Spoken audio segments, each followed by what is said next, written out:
सामान्य मानवी का विश्वास सिर्फ मतदान तक सीमित न रहे, राष्ट्र निर्माण में उसकी भागीदारी बढ़ती चले, भारत जैसे देश के लिए बहुत आवश्यक है। నమో సునామీ సెంచరీ ప్లై సమర్పిస్తున్న బిజినెస్ బ్రేక్ఫాస్ట్ షోకి స్వాగతం. ఒక హిస్టారికల్ డే స్టాక్ మార్కెట్స్ పరంగా మన ముందు ఉంది.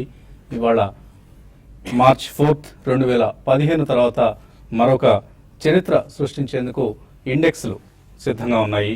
అటు సెన్సెక్స్ ఇటు నిఫ్టీ కూడా. సో మోడీ షా జంట విజయాల పరంపర కొనసాగుతోంది. రాబోయే ఎన్నికల్లో కూడా బహుశా ఇదే కొనసాగే అవకాశం ఉందంటూ మార్కెట్స్ అంచనా వేస్తున్నాయి. So Narendra Modi leadership, Amit Shah organisational skills, so ఈ రెండింటి కాంబినేషన్, సూపర్ కాంబినేషన్ ఏదైతే ఉందో దీనికి ఇప్పట్లో తిరుగులేదని లాస్ట్ వీక్ మనకు యూపీ ఎలక్షన్స్, ఉత్తరప్రదేశ్ ఎలక్షన్స్ మనకు రుజువు చేశాయి. సో ఒక సెన్సేషనల్ విక్టరీని, 37 సంవత్సరాల చరిత్రను తిరగరాస్తూ యూపీలో ఓటర్స్ బీజేపీకి తిరుగులేని అధికారాన్ని, తిరుగులేని మెజారిటీని కట్టబెట్టారు. ఈ నేపథ్యంలో మన స్టాక్ మార్కెట్స్ ఒక గ్యాప్ అప్ ఓపెనింగ్ కోసం సిద్ధమవుతున్నాయి. అందరూ ఇప్పటికే ఒక 150 పాయింట్ల నిఫ్టీ ర్యాలీని ఊహించిందే. సో మేబీ ఎటువంటి లెవెల్స్ని మనం చూడబోతున్నాం ఇవాళ 9:15 మార్కెట్ ఓపెనింగ్ మనకు తెలియజేయబోతోంది. సో మార్చ్ 4, 2015 9,119 పాయింట్ల రికార్డు స్థాయిని నిఫ్టీ టచ్ చేసింది. అది ఇవాళ బ్రేక్ అయ్యే అవకాశాలు మనకు ఓపెనింగ్లోనే కనిపిస్తున్నాయి. అలాగే నిఫ్టీ బ్యాంక్ రికార్డు ఓపెనింగ్ కోసం సిద్ధమవుతోంది. సో మనం ఫిబ్రవరి 17 ఏదైతే 21,042 ఈ లెవెల్ చూసామో దాన్ని కూడా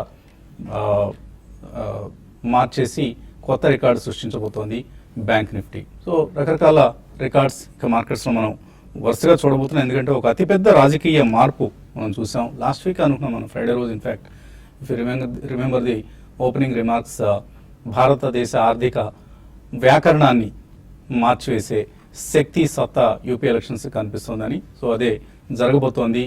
ఇక నుంచి నరేంద్ర మోదీ నాయకత్వంలోని ఎన్డీఏ ప్రభుత్వం రకరకాల తన మార్పులు, ఏవైతే ఈ వ్యవస్థలో మార్పులు తీసుకురావాలని అనుకుంటుందో ఆ మార్పులన్నింటినీ ఇంకా ఎటువంటి మొహమాటం, ఎటువంటి భేషజం లేకుండా కలేజాతో ముందుకు సాగే ఒక చక్కటి తీర్పును, ఇది ఒక సెమీఫైనల్గా అందరూ భావిస్తున్నారు 2019 ఎన్నికలకు సంబంధించి.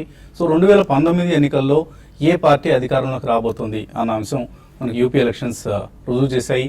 సో జస్ట్ ఒక 2.5 years బ్యాక్ ఆల్రెడీ 80 సీట్లకి, అక్కడ ఉన్న పార్లమెంట్ సీట్లు 80 సీట్లకి 73 సీట్లు బీజేపీకి ఇచ్చిన తర్వాత కూడా ఇంకా ప్రజల దాహం తీరలేదు. మళ్ళీ అసెంబ్లీని తీసుకొచ్చి గంపగుత్తగా బీజేపీ చేతుల్లో పెట్టారు. సో ఇటువంటి ఒక ఫియట్ అనేది మనం ఎంతో ఈ మధ్యకాలంలో ఎప్పుడూ చూడలేదు. సో అటువంటి ఒక రాజకీయపరమైన మార్పును మనం చూసాం. ఎంత చెప్పుకున్నా తక్కువే ఈ విక్టరీకి సంబంధించి. ఎందుకంటే అందరూ కూడా బొటాబొటీ మెజారిటీ వస్తుందేమో అని కొంతమంది ఆశావాదులు, ఒక చాణక్య అనే సంస్థ మినహాయిస్తే మిగతా ఎగ్జిట్ పోల్స్ అన్నీ కూడా ఆ మార్కుకి చెరువుగా 202 సీట్లకి దగ్గరగా వస్తుందేమో అని ఊహించిన సంగతి తెలిసిందే. బట్ 325 సీట్ల భారీ మెజార్టీని ఎవరూ ఊహించలేదు. సో ఇంత మ్యాగ్నిట్యూడ్ ఆఫ్ మెజార్టీని ఊహించని నేపథ్యంలో మార్కెట్స్ షాక్ గురయ్యాయి. ఓవరాల్గా దేశ ప్రజానీకం కూడా దీన్ని ఒక షాకింగ్ ఈవెంట్గా తీసుకున్నారు. సో మనం లాస్ట్ 2 years బ్యాక్ వచ్చిన 9119 లెవెల్ ఏదైతే ఉందో ఆ లెవెల్ నుంచి మనం ఇవాళ కొత్త లెవెల్ చూడబోతున్న పరిస్థితుల్లో ఒకసారి లాస్ట్ 2 yearsలో ఏ స్టాక్స్ పెర్ఫామ్ చేశాయి, ఏ స్టాక్స్ అండర్ పెర్ఫామ్ చేశాయి అంటే నిఫ్టీ స్టాక్స్లో మనం తీసుకుంటే BPCL, Yes Bank, Maruti Suzuki, Zee Entertainment, IndusInd Bank, Reliance Industries, Eicher Motors, Tata Steel, Bajaj Auto, HDFC Bank ఇవి పైకి వెళ్ళాయి. ఎనీవేర్ బిట్వీన్ 40 to 60% పెరిగాయి లాస్ట్ 2 yearsలో. సో నిఫ్టీ రికార్డ్ 1 నుంచి ఇప్పుడు రికార్డ్ 2 మధ్యలో వ్యవధిలో. అండర్ పెర్ఫామ్ చేసిన మాత్రం doctor Reddy's labs, ICICI Bank, Wipro, Tata Motors, DVR, BHEL, Idea Cellular, Sun Pharma, Tech Mahindra, Cipla, Lupin ఇటువంటి స్టాక్స్ అండర్ పెర్ఫామ్ చేశాయి. సో ఈ 2 సంవత్సరాల్లో మిక్స్డ్ పెర్ఫార్మెన్స్ మనం చూసాం. కొన్ని స్టాక్స్, నిఫ్టీ స్టాక్స్లోనే మనం కొన్ని స్టాక్స్ చక్కగా ముందుకు వెళ్ళగలిగితే మరి కొన్ని స్టాక్స్ చతికిల పడి వెనక్కి వెళ్ళిన పరిస్థితి చూసాం.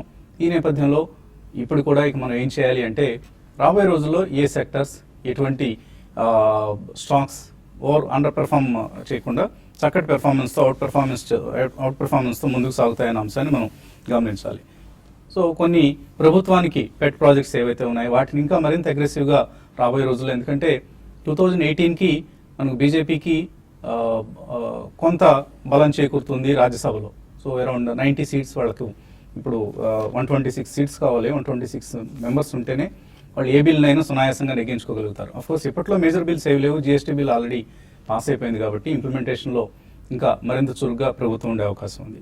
సో 2020కి మాత్రమే ప్రభుత్వానికి అవసరమైన 126 మార్క్ ఏదైతే ఉందో దాన్ని వాళ్ళు చేజిక్కించుకోగలుగుతారు. ఈలోగా మిత్రపక్షాలు టీడీపీ, శివసేన, అకాలీదళ్ ఇటువంటి పార్టీల సహకారంతో రాజ్యసభలో, లోక్సభలో బిల్లులు గట్టెక్కించుకునే ప్రయత్నం చేస్తారు. బట్ ఒక నైతిక స్థైర్యం మాత్రం ఇప్పుడు సంస్కరణల దిశగా మరింతగా వడివడిగా అడుగులు ముందు వేసేందుకు ఇప్పుడు వచ్చిన రిజల్ట్ బాగా నైతిక స్థైర్యాన్ని ఇచ్చే రిజల్ట్ ఇది. అండ్ ఈలోగా అందరూ కూడా వాల్యుయేషన్స్ పెరిగిపోతాయేమో, 90-100 వస్తే ఈ వాల్యుయేషన్స్ దగ్గర ఎందుకు కొనాలి, మళ్ళీ మనం వెనక్కి వస్తుందేమో నిఫ్టీ, అక్కడ దాకా వెయిట్ చేద్దాం, ఇలాంటి వేచి చూసే ధోరణి ఇప్పుడున్న మార్కెట్లో పనికిరాదు. అలా అని చెప్పేసి హడావుడిగా ఎగబడి కొనుక్కోమని కాదు, బట్ కొన్ని ప్రైస్ పాయింట్స్ పెట్టుకొని ఒక 3 సార్లు, 4 సార్లు, 5 సార్లు లేదా ఎస్ఐపి పద్ధతిలో అలా వెళ్ళటం అనేది శ్రేయస్కరం అవుతుంది. సో ఇండియన్ ఈక్విటీస్ ఇప్పుడు పరిస్థితులు చూస్తే ఫైనాన్షియల్ ఇయర్ 18 అంటే వచ్చే ఆర్థిక సంవత్సరం ఎర్నింగ్స్తో 17 టైమ్స్ పిఈ మల్టిపుల్స్ దగ్గర ట్రేడ్ అవుతున్నాయి. కాబట్టి ఇదేమీ అంత పెద్ద చెప్పుకోదగ్గ పిఈ ఏం కాదు. వాల్యుయేషన్స్ గురించి ఎవరు ఆందోళన చెందొద్దు. బట్ ఏ స్టాక్స్, ఏ సెక్టర్స్ పెర్ఫామ్ చేయబోతున్నాయి అన్న అంశం. ఫర్ ఇన్స్టెన్స్ జిఎస్టీ మీద ఆధారపడిన companies like dairy, jewellery, ceramic, apparels, air coolers, లేకపోతే రిటైల్, ప్లైవుడ్, ఇలాంటివన్నీ కూడా బెనిఫిట్ అవుతాయి జిఎస్టీ ఇంప్లిమెంట్ అయిన తర్వాత. సో ఇటువంటి స్టాక్స్ మీద దృష్టి పెట్టచ్చు. డైరీ స్టాక్స్, లేకపోతే టైటాన్ లాంటి స్టాక్స్, ఇటువంటి స్టాక్స్ మీద. అలాగే నరేంద్ర మోడీ పెట్ ప్రాజెక్ట్స్ కొన్ని ఉన్నాయి. క్లీన్ గంగా, దానికి ఆయన పెట్టిన పేరు నమామి గంగే. ఇటువంటి ప్రాజెక్ట్స్ ఏవైతే కంపెనీస్ చేపట్టాయో, like stocks like Praj industries, VA Tech Wabag, ITD cementation, Pratibha industries, KEC international, ఇటువంటివన్నీ కూడా ఆయన పెట్ ప్రాజెక్ట్స్ ద్వారా లబ్ధి పొందబోయే కంపెనీస్. సో ఇటువంటి కంపెనీస్ని మనం అక్యుములేట్ చేసుకోవడం అనేది ఇప్పుడున్న పరిస్థితుల్లో శ్రేయస్కరం అవుతుంది. But don't by Penney stocks. దయచేసి ఎవరు కూడా పెన్నీ స్టాక్స్ జోలికి వెళ్ళొద్దు. 5 రూపాయలు, 10 రూపాయలు ఉన్నాయి కదా, ఈ ర్యాలీలో అవి కూడా పెరగకపోతాయనే ఉద్దేశంతో మాత్రం దయచేసి లైకోస్ ఇటువంటి కంపెనీస్ జోలికి వెళ్ళొద్దు.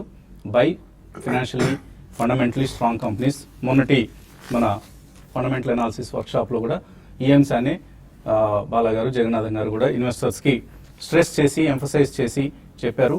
It was a very successful event. So thank you all for making it a grand success.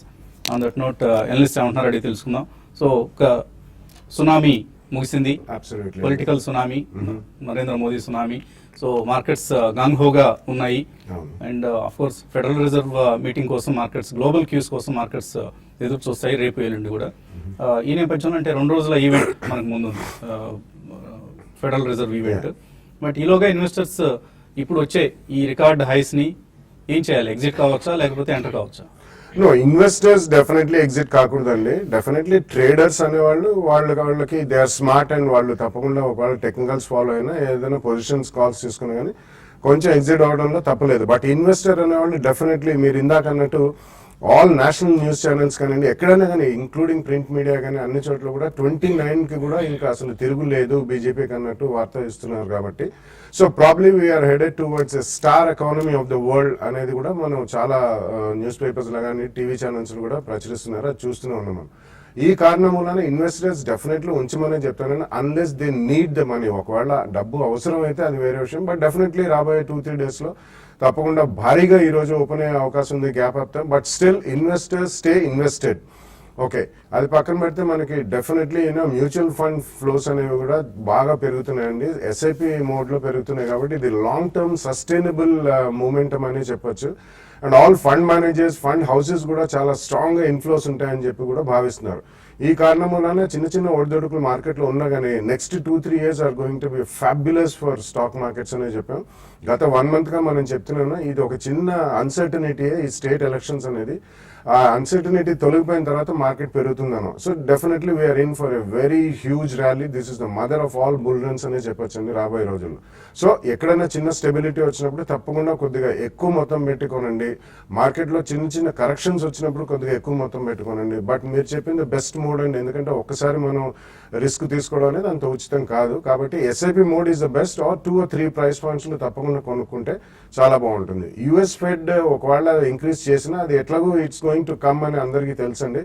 I don't think that will rattle the market. ఎందుకంటే మనకి గతంలో కూడా చూసాం, లాస్ట్ 1.5-2 years చూస్తాం, మళ్ళీ 66 రూపీస్ 50 పైసా 60 పైసా దగ్గరికి రూపీ వచ్చింది. So we have strong foreign exchange reserves. అంతగా మనకి డొమెస్టిక్ మార్కెట్లోంచి ఎఫ్ఐ అవుట్ఫ్లో అనేది ఎక్కువ ఉండదు. కాబట్టి రూపీ స్టెబిలిటీ కూడా కొద్దిగా దోహదపడుతుంది. క్రూడ్ రీసెంట్ టైమ్స్లో పడ్డది. So all micro economic fundamentals are pointing towards very strong market.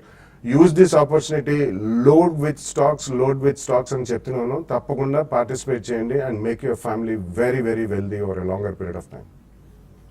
So gap up ఓపెనింగ్ను మార్కెట్స్లో ఇవాళ ట్రేడర్స్ ఎలా ఉపయోగించుకోవాలి? గ్యాప్ అప్ ఓపెన్ అయిన తర్వాత మార్కెట్స్ లో ఒక 10-15 minutes వెయిట్ చేయమంటాను. మార్కెట్ స్టేబుల్ గా ఉంటే లాంగ్ పొజిషన్స్ కి వెళ్ళమంటాను. అయితే స్టాక్ ఇక్కడ నుంచి బుల్ మార్కెట్ లో ఏంటంటే బై అండ్ హోల్డ్ స్ట్రాటజీ మనం గతంలో కూడా చాలాసార్లు చెప్పడం జరిగింది. అదే బెస్ట్ స్ట్రాటజీ అవుతుంది. అంతేగాని డే ట్రేడింగ్ పరంగా కూడా అంత మనకి అవకాశాలు రాకపోవచ్చు. ఫర్ ఎగ్జాంపుల్ ఈ రోజు మనకి ఓపెనింగ్ గ్యాప్ అప్ ఓపెన్ అవుతుంది, అక్కడ నుంచి బై చేయాలా సెల్ చేయాలా అనేది క్వశ్చన్ మార్క్ గా ఉంటుంది. బట్ ఏదైనా కూడా కొన్ని సెలెక్టెడ్ స్టాక్స్ లో market even gap up open అయ్యి మార్కెట్ స్టేబుల్గా ఉంటే ఇంకా బయింగ్ వచ్చి ఆ స్టాక్స్ ఇంకా పెరిగే అవకాశాలు ఉంటాయి. అందులో భాగంగా ఐఆర్బి హై బీటా స్టాక్స్ని కూడా సెలెక్ట్ చేసుకోమంటాను. ఐఆర్బి ఇన్ఫ్రా ఒకటి బాగా ఈ మధ్యకాలంలో కొంచెం పెరిగి మళ్ళీ హయ్యర్ లెవెల్స్ నుంచి కరెక్ట్ అయింది. అది 226 ఆ లెవెల్లో ఉంది. అది 245, 250 దాకా అంటే రానున్న రోజుల్లో పెరగవచ్చు దాన్ని. కాబట్టి even intraday traders, positional traders కూడా బై చేయమంటాను. తర్వాత అదానీ పోర్ట్స్ ఒకటి కూడా క్లోజర్గా 320 లెవెల్స్ని కూడా టెస్ట్ చేయొచ్చు. దాన్ని కూడా ఎవరీ డిప్లో కూడా బై చేయమంటాను. ఈవెన్ బ్యాంక్ నిఫ్టీని కూడా ఈరోజు, ఎందుకంటే ఎంత గ్యాప్ ఓపెన్ వచ్చినా కూడా ఇంకా బ్యాంక్ నిఫ్టీలో స్ట్రెంత్ ఉందనిపిస్తుంది. అంటే కొంత షార్ట్స్ కూడా బ్యాంక్ నిఫ్టీలో లాస్ట్ ట్రేడింగ్ సెషన్లో చూసాము. కాబట్టి కవరింగ్ రావడానికి ఈరోజు ఓపెనింగ్లో షార్ట్ కవరింగ్ రావచ్చు. కాబట్టి బ్యాంక్ నిఫ్టీ ఫ్యూచర్స్ని కూడా బై చేయమంటాను. అదేవిధంగా ఐసిఐసిఐ బ్యాంక్ ఒకటి కూడా ఉంది, 286, 284 లెవెల్స్ని కూడా టెస్ట్ చేయొచ్చు. దాన్ని కూడా బై చేయమంటాను. తర్వాత సెక్టార్ పరంగా షుగర్ కంపెనీస్ ఇక్కడ నుంచి ఇంకా బాగా పెరగవచ్చు. పొజిషనల్ ట్రేడర్స్ షుగర్ కంపెనీస్లో కూడా పొజిషన్ తీసుకోమంటాను. తర్వాత ఫెర్టిలైజర్ స్టాక్స్ అవి కూడా బాగా పెరిగే అవకాశం ఉంది. జిఎన్ఎఫ్సి కానీ తర్వాత దీపక్ ఫెర్టిలైజర్స్ ఇటువంటి స్టాక్స్ని కూడా పిక్ చేసుకోమంటాను. ఏదైనా కూడా మార్కెట్స్ బుల్ మార్కెట్ 9200 దగ్గర ఆగొచ్చు మార్కెట్. ఒకవేళ 9200 దాటితే మళ్ళీ ఫర్దర్ లెవెల్స్ మనం 94 దాకా వెళ్ళొచ్చు. అయితే దానికి ముందు మార్కెట్ కొంచెం మళ్ళీ ఈ గ్యాప్ అప్ తర్వాత మళ్ళీ రేపేరులో మార్కెట్ కన్సాలిడేషన్ తర్వాత స్టాక్ స్పెసిఫిక్ యాక్షన్ ఉండొచ్చు అండి. So buy on every dip, buy on every consolidation. So last week కన్సాలిడేషన్లో ఎవరైతే షేర్లు కొనుక్కొని ఉంటారో వాళ్ళు ఇవాళ పండగ చేసుకునే పరిస్థితి మనకు మార్కెట్స్లో కనిపిస్తుంది. సో ఇటువంటి పండుగలు చాలా వస్తాయి ముందు. ఈ ఒక్క పండుగతోనే అయిపోలేదు. దీపావళి తర్వాత సంక్రాంతి తర్వాత వినాయక చవితి తర్వాత దసరా, ఇలా ఆ సైకిల్ ఉంటుంది కదా. సో ఇటువంటి పండుగలన్నిటికీ సిద్ధంగా ఉండండి, డబ్బు సిద్ధంగా పెట్టుకోండి, చక్కగా ఎప్పటికప్పుడు మంచి ఆపర్చునిటీస్ని వినియోగించుకునే ప్రయత్నం చేయండి. ఇంకా ఇన్వెస్టర్స్ నుంచి కాల్స్, మెయిల్స్ తీసుకోబోయే ముందు కాసేపు విరామం.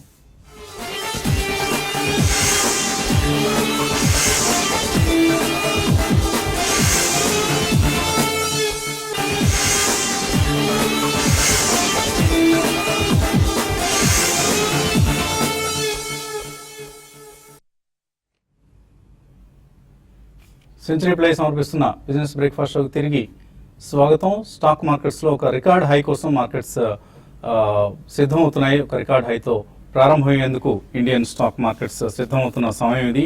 కాలర్స్ లైన్లో ఉన్నారు. మొదటి కాలర్ హైదరాబాద్ నుంచి కిరణ్. హలో, అడగండి కిరణ్. హలో. ఓకే సార్, నాది యాక్సిస్ బ్యాంక్ 490 పుట్ ఉంది సార్, 50 పైసలు, దాని పొజిషన్ సార్. 490 పుట్ ఏం చేయాలి? యాక్సిస్ బ్యాంక్ ఉన్న బ్యాంకింగ్ లో వీక్ గానే ఉందండి. ఇది మనం చూసాము మార్కెట్స్ లో లాస్ట్ కొన్ని రోజులుగా స్టడీగా ఉండి కొన్ని బ్యాంక్స్ పెరుగుతున్నా కూడా యాక్సిస్ బ్యాంక్ వీక్ గానే ఉంది. అయితే ఈ రోజు ఇంత అంటే ఇటువంటి గ్యాప్ అప్ వస్తుందని ఎవరు కూడా ఊహించలేదు. ప్రస్తుతానికి మీరు క్లోజ్ చేయడం బెటర్ అండి. ఎందుకంటే ఏవైనా బుల్ మార్కెట్లో ఎట్లుంటుందంటే వీక్ ఉన్న కౌంటర్ కూడా ఇటువంటి ఏదైనా బ్రేక్అవుట్స్ వచ్చినప్పుడు స్ట్రెంత్ అనేది వస్తుంది. అయితే 1-2 రోజుల్లో మీరు చూడండి 520, ఈ రోజు 520, 6, 5, ఈవెన్ 530 లెవెల్స్ కూడా టెస్ట్ చేయొచ్చు. 1-2 రోజుల్లో ఒక చిన్న డిప్ వచ్చినప్పుడు ఆ డిప్లో మీరు యాక్సిస్ బ్యాంక్ని మీరు పుట్టిని క్లోజ్ చేసుకోమని చెప్తానండి. తర్వాత ఓం ప్రకాష్ లైన్లో ఉన్నారు. Hello, sir good night. Morning అండి, అడగండి. సార్ మీరు చెప్పిన ఇన్ఫర్మేషన్ టోటల్ గా నేను అడగాలనుకున్నది మీరు ముందు స్టార్టింగ్ చెప్పారు, మన భవిష్యత్తు ఎలా ఉంటుంది మార్కెట్ అని. చాలా ఇన్ఫర్మేషన్ అవునండి, చెప్పండి ఓం ప్రకాష్. హలో అడగండి, ఏమైనా డౌట్ ఉందా? సార్ అయితే మీరు ఎస్ఐపి అంటున్నారు, ఎస్ఐపి మ్యూచువల్ ఫండ్ లో కొనమంటారా లేకపోతే షేర్స్ మీరు ఇలా తీసుకోమంటారు స్టాక్స్ కానీ? అంటే ఏంటి, మీరు మార్కెట్స్ లో ఏ పరిస్థితిలో ఉన్నారు? న్యూ ఎంట్రెంటా, ఆల్రెడీ మార్కెట్స్ లో ఇన్వెస్ట్ చేసి ఉన్న వాళ్ళ? సార్ అంటే మ్యూచువల్ ఫండ్స్ లో ఇన్వెస్ట్ చేస్తున్నాను. అయితే షేర్ మార్కెట్ అనేది చాలా దూరంగా ఉంటున్నాం. యాక్చువల్ గా 2006 ఆ టైంలో ఇన్ఫ్రా అవి ఎక్కువ తీసుకుంటే అవి యాక్చువల్ గా మైనస్ లో పడిపోయి, అంటే ఇప్పుడు మీ TV5 ద్వారా అవేర్నెస్ చాలా పెరిగింది సార్. అంతకుముందు 0 అండి యాక్చువల్ గా రూరల్ ఏరియాస్. సో ఇప్పుడు అర్థమవుతుంది మళ్ళీ. అయితే ఎస్ఐపి మోడ్ అనేది మీరు అంటే మ్యూచువల్ ఫండ్స్ ఆ షేర్స్ కూడా వర్తిస్తుంది అని అంటున్నారు సార్? అన్నిటికీ వర్తిస్తుందండి. ఇప్పుడు స్టాక్ మార్కెట్ పెరిగితేనే మ్యూచువల్ ఫండ్స్ బెనిఫిట్ అవుతాయి. సో మ్యూచువల్ ఫండ్స్ అంటే they are nothing but our investment, indirect investment into stock markets. మనం తీసుకెళ్ళి వాళ్ళకి డబ్బులు ఇస్తే వాళ్ళు మళ్ళీ స్టాక్ మార్కెట్లో ఇన్వెస్ట్ చేసి మనకు ఆ వచ్చే రిటర్న్స్ని డిస్ట్రిబ్యూట్ చేసి పంచుతారు అందరికీ. So that is what is called mutual fund. So మీకు ఒకవేళ మార్కెట్స్ మీద అవగాహన లేదు అనుకుంటే there are very good mutual fund schemes giving you last 1 yearలో 30-40% రిటర్న్ ఇచ్చిన స్కీమ్స్ చాలా ఉన్నాయి. సో అటువంటి స్కీమ్స్లో సెలెక్ట్ సమ్ ఆఫ్ దెమ్. అలా అని చెప్పేసి లాస్ట్ 1 yearలో బాగా చేశాయి కదా అని నెక్స్ట్ 1 year or 2 yearsలో కూడా బాగా చేస్తాయని అనుకోవడానికి లేదు. సో కొద్దిగా కేర్ఫుల్గా ఆచితూచి ఆ స్కీమ్ డీటెయిల్స్ పూర్తిగా క్షుణ్ణంగా పరిశీలించి ఏ స్టాక్స్లో వాళ్ళు ఇన్వెస్ట్ చేస్తున్నారు, ఫండ్ మేనేజర్స్ ట్రాక్ రికార్డ్ ఎలా ఉంది, last 3 to 5 years track performance ఎలా ఉంది, ఇవన్నీ కూడా మీరు అర్థం చేసుకొని మంచి స్కీమ్స్ సెలెక్ట్ చేసుకోండి. విజయీ భవ, తప్పకుండా మీకు మంచి రిటర్న్స్ వస్తాయి. తర్వాత కాలర్ రాజేష్ లైన్లో ఉన్నారు. హలో రాజేష్. సార్ నమస్తే సార్. నమస్తే అండి, అడగండి. సార్ ఈ జెన్టెక్ కానీ మహేశ్వరి శ్రామ్స్ కానీ నాగార్జున ఫెర్టిలైజర్స్ కానీ ఇది 1 year గ్యాప్ తో తీసుకోవచ్చా? Nagarjuna fertilizers, Genotek labs. Genotek labs, Maheshwari ceramics sir. ఇంకోటి వచ్చేసి ఇంట్రాడేకి వాళ్ళ IRB ఇన్ఫ్రా తీసుకోవచ్చా సార్? మీరు బాగా స్పెక్యులేటివ్ మైండ్ సెట్తో ఉన్నట్లు కనిపిస్తుంది సార్. సెలక్షన్ బాగాలేదు, stock selection especially Nagarjuna fertilizers, Genotek avoid చేయండి. ఎట్టి పరిస్థితిలో వాటి జోలికి వెళ్ళొద్దు. మురుదేశ్వర సిరమిక్స్ తీసుకోవచ్చు. నో అండి, ఈవెన్ మురుదేశ్వర కూడా I don't think it's fundamentally that strong. మీరు సెరా కానీ, సోమాని కానీ, హిందుస్థాన్ శానిటరీ ఇటువంటి వాటిలోకి వెళ్తే, Asian granite, these are better stocks అండి. Don't go by the price. ఇప్పుడే ఓపెనింగ్ స్టేట్మెంట్ లోనే చెప్పారు వసంత్ గారు, పెన్నీ స్టాక్స్ జోలికి వెళ్ళకండి అని. And these are companies which don't have a great track record and share holder పరంగా they have never given any return to share holder. So please avoid these 3 and go with stronger stocks. ఇందాక చెప్పిన పేర్లు మీరు ఏదైనా కొనుక్కోండి. They are all very strong stocks including Kajaria. ఇంకా IRB intraday కంటే ఒకటి మీ స్కిల్స్ ఉంటే మీరు ట్రై చేయొచ్చండి. అంటే ఎప్పుడు కొనాలి, ఎంట్రీ అండ్ ఎగ్జిట్ అనేది చాలా ఇంపార్టెంట్. కాబట్టి బేస్డ్ ఆన్ నిఫ్టీ లెవెల్స్ తర్వాత స్టాక్ లెవెల్స్ కూడా చూసుకొని మీరు ఇంట్రాడే కోసం బై చేయండి. అయితే తక్కువ ప్రాఫిట్కి ఎగ్జిట్ కావడం ఇంట్రాడే చాలా ఇంపార్టెంట్ అండి. తర్వాత ఈమెయిల్స్లో రష్మి బెంగళూరు నుంచి 34 years ఏజ్, హౌస్ వైఫ్, కొత్తగా మార్కెట్స్లోకి వద్దాం అనుకుంటున్నారు, ఎస్ఐపి చేద్దాం అనుకుంటున్నారు, 2,000 రూపాయలు నెలకు. ఎటువంటి స్కీమ్స్ని సెలెక్ట్ చేసుకోవాలంటున్నారు. మంచి స్కీమ్స్ చాలా ఉన్నాయండి. 2,000 రూపాయలు అనేది చిన్న మొత్తం. సో మేబీ 1 or 2 స్కీమ్స్ ఒక్కొక్కటి 1,000 రూపాయలు చొప్పున మీరు ఇన్వెస్ట్ చేసేందుకు సిద్ధంగా ఉండండి. Maybe you can try SBI blue chip fund which is consistently performing well. అలాగే మేబీ ఐసిఐసిఐలో ఐసిఐసిఐ ప్రుడెన్షియల్లో వాల్యూ డిస్కవరీ ఫండ్. సో ఈ 2 స్కీమ్స్ని సెలెక్ట్ చేసుకొని 1,000 రూపాయలు చొప్పున మీరు ఇన్వెస్ట్ చేయండి. లాంగ్ రన్లో they will give you decent returns. But ఇంకా కొద్దిగా టైం గడుస్తున్న కొద్దీ మీరు ఇన్వెస్ట్ చేసే మొత్తాన్ని పెంచుకోండి. ఎందుకంటే ఆల్రెడీ 34లో ఉన్నారు. You still have 15 to 20 years horizon wherein you can invest money and reap good returns for your future goals. తర్వాత ఎస్విఎస్ఎస్ మూర్తి సిపిఎస్సి ఈటీఎఫ్ ఎఫ్ఎఫ్ఓ అంటే ఫాలో ఆన్ పబ్లిక్ ఆఫర్ మళ్ళీ రాబోతోంది, సెకండ్ ఆఫర్. దీనిలో ఇన్వెస్ట్ చేయొచ్చా అని అడుగుతున్నారు. సో ఇందులో కూడా డిస్కౌంట్ ఇస్తున్నారు, మళ్ళీ ఒక 5% డిస్కౌంట్ ఇస్తున్నారు. బట్ అది ఎప్పుడు వస్తుందో తెలియదు. ఆల్రెడీ ఉన్నా కూడా మీరు కొనుక్కోవచ్చండి, ఎందుకంటే మార్కెట్ ఇవాళ చాలా స్ట్రాంగ్ గా and market will continue to be strong కాబట్టి తప్పకుండా అది వచ్చినప్పుడు చేయండి. But if you have money definitely go investing. మనకి అది ఓపెన్ ఎండెడ్ ఫండ్స్ కాబట్టి ETF లో మీరు కొనుక్కోవచ్చండి. రెగ్యులర్లీ కొంటున్నాను, ఎక్కడైనా డిప్స్ వచ్చినప్పుడు ఎక్స్ట్రా కొనండి, but you can participate definitely, no doubt. I think ఈ వారంలో వస్తుందని ఒక వార్త వచ్చింది, వాళ్ళ second follow on public offer. So దానికోసం వెయిట్ చేయండి. It is one of the best performing schemes ఈ ETF స్కీమ్ అనేది. ఇంకా చాలా మెయిల్స్ ఉన్నాయి అండ్ ఒక రికార్డ్ ఓపెనింగ్ కోసం మనం ఒక చారిత్రాత్మక క్షణం మళ్ళీ 2 సంవత్సరాల తర్వాత మన ముందు ఉంది. ఆ ఓపెనింగ్ విశేషాలన్నింటినీ మనం యూట్యూబ్ ప్రసారాల ద్వారా వీక్షించవచ్చు. TV5 మనీ యూట్యూబ్ ప్రసారాల కోసం profitevertrade.in లో లాగిన్ అయ్యి సిద్ధంగా ఉండండి. జస్ట్ ఒక 1 or 2 minutes బ్రేక్ తర్వాత మళ్ళీ మీ ముందుకు వస్తాం. Keep watching TV5.